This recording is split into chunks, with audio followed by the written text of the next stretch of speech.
Hey everyone, Mikki here. You're listening to Mini Mikkipedia, and today I want to chat about creatine and brain health. And I know that I've chatted about creatine a number of times actually on this podcast, and have had the privilege of talking to Dr. Darren Kando about it, who is one of the predominant researchers in this space. But I saw a thread on X actually, which sort of piqued my interest in and around brain health. And obviously, creatine sort of begun as a supplement well known in both fitness circles and rugby players, actually. So team sports, boosting muscle performance. But it's now making waves in neuroscience for its potential to enhance brain health. And there was an X thread by Nicholas Fabiano, and he is a doctor and a researcher, sharing insights from a new study published in the Journal of Psychiatry and Brain Science. And the thread dived into how creatine supplementation can impact conditions like Alzheimer's, depression, and traumatic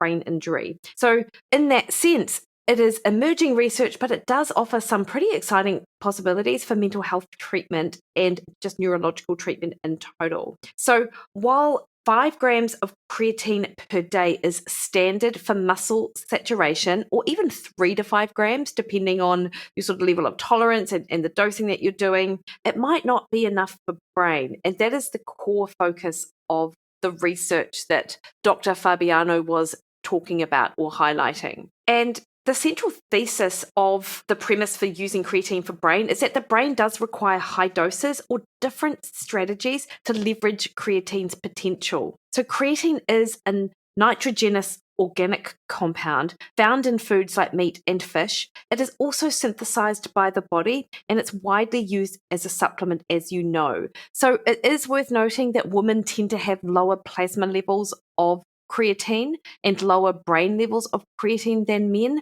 likely because we have less muscle mass, generally speaking. And also women tend to eat less meat than men. Not all women. I probably rival a lot of men out there who enjoy good steak, but a lot of women sort of tend to limit foods like red meat and animal protein where we find creatine. And so vegetarians and vegans clearly wouldn't meet their creatine requirements just based on that endogenous production, because we do need that additional sort of dietary support. Fish is another place where you find creatine. Anyway, so its role in energy production isn't just for muscles, and that's via ATP, adenosine triphosphate, which is our cell's energy currency. It is critical for the brain, which consumes about 20% of the body's energy. So it's pretty disproportionate if you consider the size of the brain compared to the size of our muscle. And so the idea that a supplement that has been long found useful for strength and power and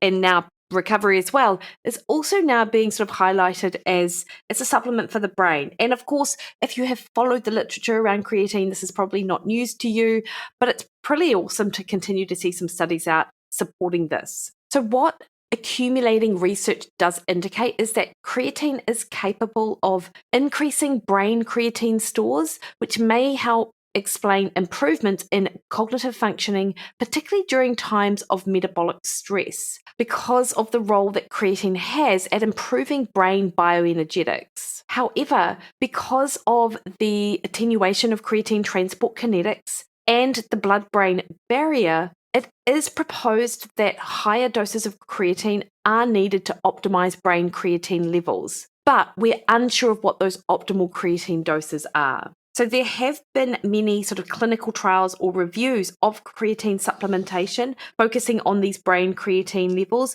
And these are measured via techniques like magnetic resonance spectroscopy, MRS, and the brain's high energy demands do make it sensitive to deficits in that ATP, or our energy currency. And this is what creatine helps replenish. So if you can think of creatine as a backup generator for your brain's power plant, it does keep the lights on during high demand tasks like memory or problem solving. It's interesting when we look at research on people who are sleep deprived that a single high dose of creatine at around 0.35 grams per kg partially reverses metabolic alterations and fatigue-related cognitive deterioration. And this has been known actually for some time, and I've heard people talk about it in podcasts for years now, that creatine acts like caffeine in the brain. So it takes up space in something called the adenosine receptor and not allowing the adenosine to attach to its receptor.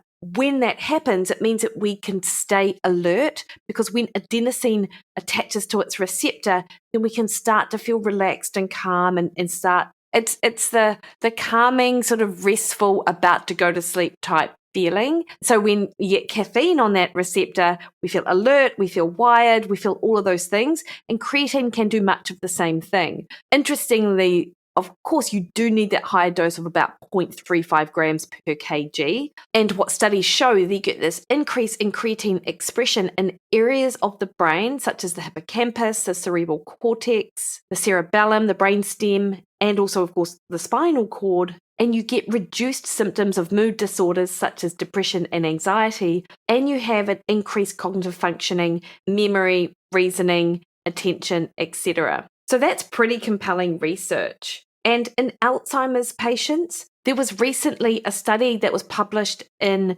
Translational Research and Clinical Interventions showing that creatine monohydrate for patients with Alzheimer's helped improve or increased brain creatine levels and improved cognition. And I don't need to tell you that Alzheimer's is a devastating neurodegenerative disease, and it does have limited treatment options. So this result is a pretty big deal. So 20 grams, as I said, that's quite a high dose. That's 4 times that typical 5-gram dose that I was mentioning earlier, that helps with that sort of muscle recovery and strength and power. So it does suggest that the brain's creatine transporter may need more to achieve those therapeutic levels. And to have an improved cognition could mean better memory or daily functioning for patients. So if you can imagine someone with Alzheimer's suddenly remembering a family story they hadn't recalled in years, that's the kind of hope that this study sort of sparks. And albeit it was a pilot trial and it was small, it was still pretty compelling. And it is sort of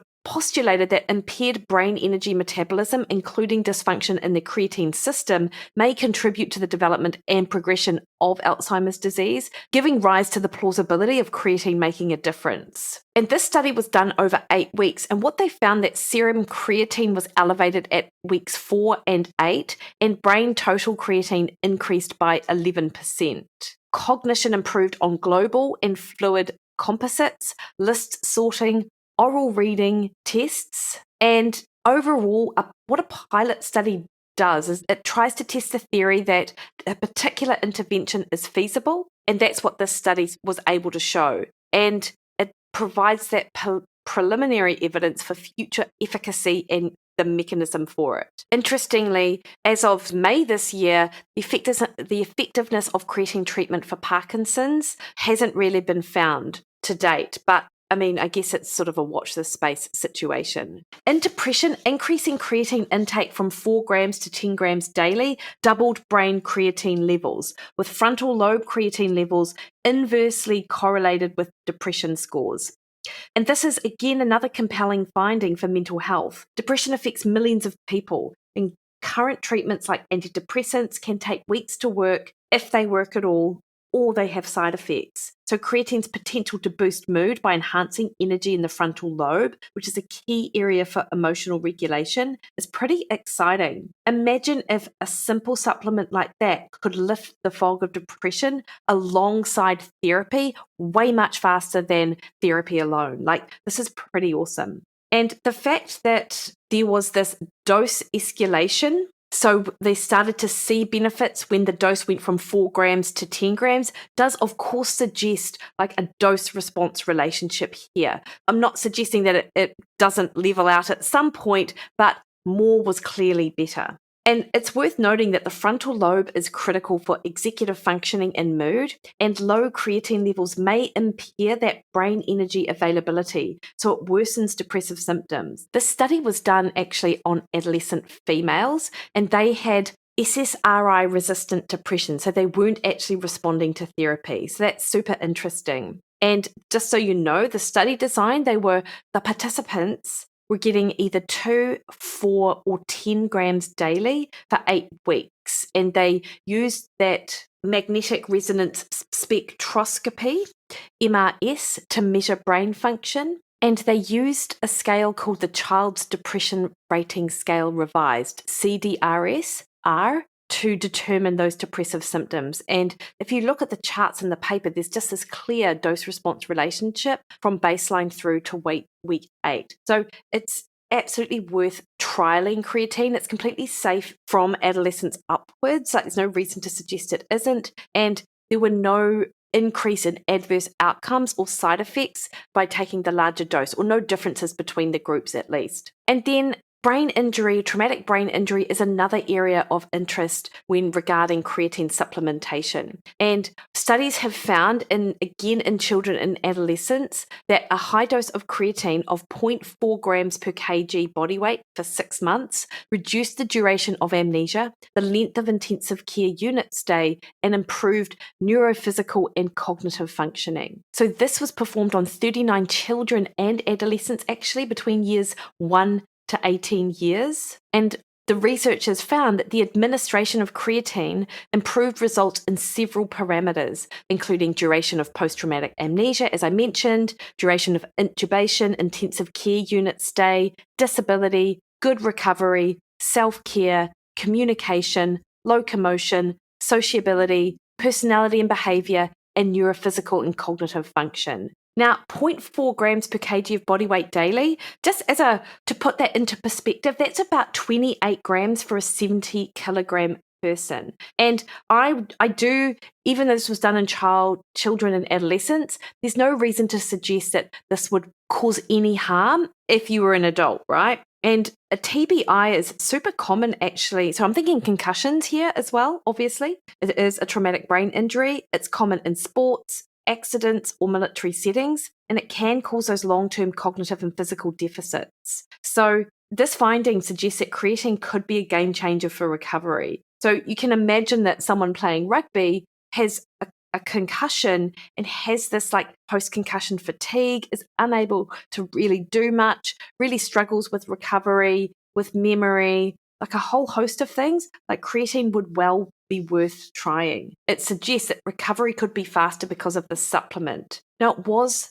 over 6 months, so do be mindful of that. That's not a sort of short duration. So I do think this underscores the need for sustained treatment. So you yourself has had a TBI, or you know people who've had concussion, this wouldn't be a bad thing to sort of think about. Because the thing with a traumatic brain injury is it disrupts that brain energy metabolism, and it does lead to that neuronal damage. And creatine's got this potential neuroprotective effects, potentially stabilizing mitochondrial function and reducing the oxidative stress. The study's outcomes on the amnesia duration and the ICU stay were clinically significant as well. And it's worth noting that the blood-brain barrier does limit creatine uptake. So that's why we've got these higher doses of creatine than that standard dose that's often recommended. And there are some ideas out there to help enhance delivery or synthesis. So they're looking at things like intranasal administration, bypassing the blood-brain barrier. So in summary then, and I'll put a link to the psychiatry and brain study, which was the Alzheimer study I mentioned, and also the TBI and the depression study, is that creatine could potentially be an ally for brain health. And so it's always really important when this new information comes out, just to evaluate, how important is it to you to sort of jump on board a different supplement or protocol because of the new science that's emerging. But if you sort of recognize yourself or others around you in any of these buckets, I think creatine could well be worth exploring. And I think this thread does really highlight this sort of paradigm shift, because creatine was once this sort of cheap and widely available supplement. It still is both of those things for sports, and it's just being repurposed for these neurological and psychiatric conditions. And that does align with growing interest in other metabolic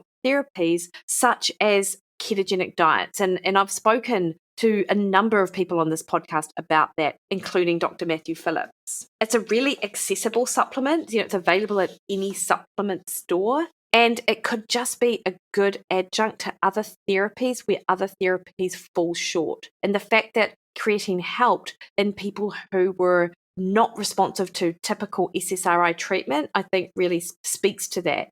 Some challenges though, and I guess caveats, are that these were high doses, and whilst there were no significantly different side effects from these high doses of creatine in the studies I mentioned, it didn't mean that people didn't have side effects. Things like gastrointestinal discomfort is certainly one of the main ones, so GI issues. And whilst these studies are promising, these are pretty small sample sizes, or they're of relatively short duration. So the long-term efficacy and safety probably need a little bit more research. But I will pop the studies in the show notes for this. And I hope at the very least, just even these few things sort of give you a little bit of, I don't know, hope. Like, who doesn't want a sharper mind as we age? And this is a potential tool in the toolbox for the mental health crisis that is pretty much occurring, certainly in New Zealand. It's, we hear about this a lot, but also at that global scale. So it could absolutely be worth checking out. And I mean, you're probably taking it anyway because people talk about creatine all the time. But